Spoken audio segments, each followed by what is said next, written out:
Aloha and welcome to this week's Mugshot of the Week here at the Lava Lounge PDX in Portland, Oregon.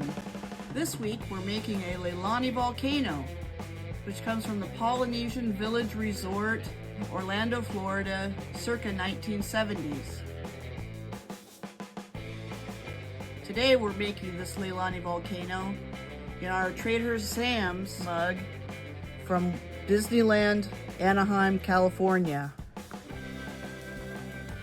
As always, we start out with crushed ice, 2.5 ounces coconut rum, preferably Cruzan, 3 ounces guava nectar, 1.5 ounces unsweetened pineapple juice, 3/4 ounce fresh lime, and a dash of demerara syrup.